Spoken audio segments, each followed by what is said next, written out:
میرے سے 2-3 سوال سن لے جو میں نے عرض کیا تھا کہ میں نے 10 سوال کیے اس تعلق سے.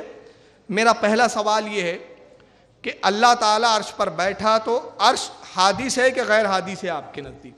پہلا سوال. دوسرا، عرش جو ہے وہ ازلی اور ابدی ہے کہ بعد میں پیدا ہوا؟ تیسرا سوال میرا یہ ہے کہ اللہ تعالیٰ عرش پر بیٹھا جیسا آپ کہتے ہیں معاذ اللہ، تو جتنا عرش پر بیٹھا اس کا پورا وجود، تو عرش اور اس کا وجود مبارک دونوں برابر برابر ہے کہ نہیں ہے؟ اگر آپ کہیں گے کہ نہیں عرش اور اللہ برابر برابر ہے جیسے ابن تیمیہ نے بھی کہا، تو معاذ اللہ پھر عرش اور خدا برابر برابر ہو گئے تو یہ بھی خدا کی ذات میں شریک ہو گیا. اور اگر آپ کہتے نہیں عرش چھوٹا ہے اللہ کا وجود بڑا ہے، تو جتنا حصہ عرش سے لگا ہے وہی خدا ہے کہ جو عرش کے باہر حصہ ہے وہ بھی خدائی میں داخل ہے کہ نہیں ہے؟ پھر چوتھا سوال یہ ہے کہ آپ کہتے ہیں اللہ عرش پر بیٹھا، تو اس کو بیٹھنے کی ضرورت کیوں پیش آئی؟ جیسے ازل سے تھا ویسا کیوں نہیں رہا؟ بیٹھا کیوں؟ جیسے پہلے تھا ویسا کیوں نہیں رہا؟ اور اگر آپ کہتے نہیں پہلے سے ہی عرش پہ بیٹھا ہے تو عرش بھی ازلی ہوا، یہ بھی عقیدہ کفر ہے. پھر میں ایک سوال اور کرتا ہوں پانچواں کہ اللہ عرش پر بیٹھا آپ کے عقیدے کے مطابق تو عرش سے اتر سکتا ہے کہ نہیں اتر سکتا؟ تو آپ کہیں گے نہیں اتر سکتا، تو میں کہوں گا خدا عاجز ہے، مجبور ہے کہ اتر نہیں سکتا، اور جو مجبور ہے وہ خدا نہیں.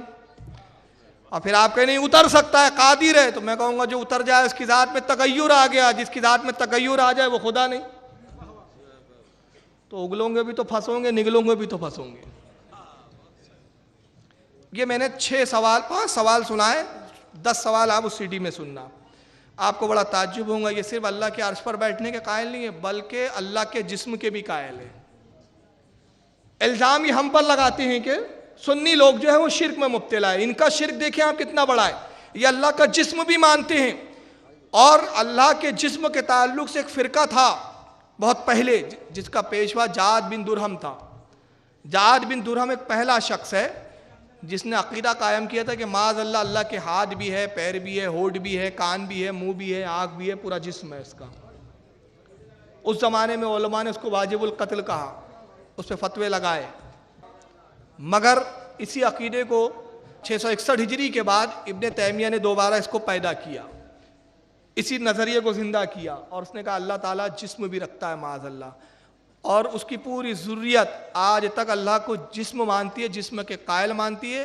چنانچہ موجودہ جو ان کے بہت بڑے ملا کہلاتے ہیں سعودیہ سے جو تقریریں کرتے ہیں نور ٹی وی پر، وہ اللہ کا جسم بتاتے. آئیے جسم کے تعلق سے ان کا کیا عقیدہ ہے اللہ کے بارے میں انہی کے جملوں میں سنتے ہیں. یہ توصیف الرحمان صاحب سے سنیں.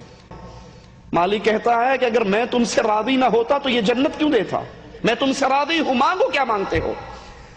وہ کہیں گے اللہ تو نے عطا کرنا ہے اور ہم سے پوچھ رہا ہے مانگو کیا مانگتے ہو؟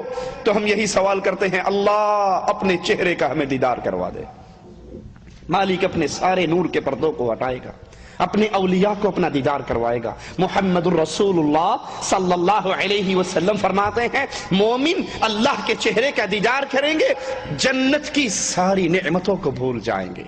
جنت کی سب سے بڑی نعمت اللہ عز و جل کے چہرے کا. جنت میں ہمارے علماء نے صرف یہ کہا دیدار خداوندی ہوں گا اور بے قیف ہوں گا، اس کی کیفیت ہمیں نہیں معلوم. مگر انہوں نے مطلقاً حکم لگا دیا اللہ چہرہ دکھائیں گا اپنا اور جنتی چہرے کا دیدار کریں گے اس کا.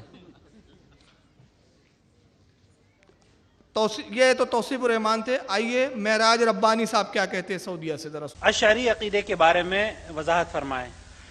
اشعری جو عقیدہ ہے نا، اصل میں یہ اشعریہ جو ہیں یہ صفات جو اللہ تبارک تعالیٰ کے کچھ ہیں، یعنی علم ہے، حیات ہے، قدرت ہے، ان کو مانتے ہیں.